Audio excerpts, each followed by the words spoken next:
Stabla oduvijek imaju važnu ulogu u čovjekovom životu. Ljudi su im pridavali duboka i sveta značenja. Ona su simbol rasta, propadanja i uskrsnuća, pluća svijeta, izvor hrane, dom pticama ili toplinski izolator. Drveće nam je potrebno kako bismo živjeli, no zbog širenja gradova i krčenja šuma ima ga sve manje. Mali doprinos ozelenjavanju okoliša dali su učenici Varaždinske druge osnovne škole, posadivši u svom vrtu breskvu i mušmulu. Pa drveće nam je važno zbog kisika i zbog svega i ljepši okoliš, više zelenila, više prirode, nama je ugodnije.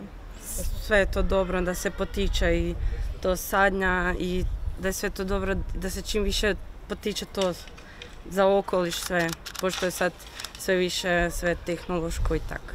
Ljubav i briga za okoliš razvijaju se od malih nogu. Pa smatramo da je to lijepa i vrijedna akcija, sadnje drveće i osvještavanje djeci važnost očuvanja prirode je izuzetno potrebno i to spada i ovaj dio širih kurikularnih ideja koje pripremaju djecu i za život, a ne samo za ovaj dio redovni školski koji se uči, a naročito ovako da praktično sudjeluju u nekim aktivnostima, mislim da im trajno ostaje.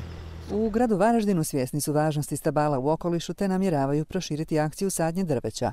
Dobro je stalno iznova osvijestiti potrebu da se posadi što je moguće više stabala, biljaka, voćaka. Evo mi smo ovdje na drugoj osnovnoj, a i na ostalim našim osnovnim školama odlučili prvo posaditi voćke i onda naravno sukcesivno dalje krenuti s ovom akcijom.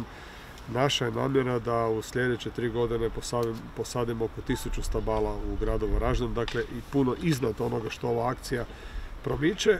Učenici druge osnovne škole sadnjom stabala uputili su poruku drugima. Pa da više čuvamo prirodu, da je toliko ne zagađujemo i da više potičemo takvo sađenje drveća i da brinemo više o prirodi. Jer samo tako će zemlja biti zdravo i ugodno mjesto za život.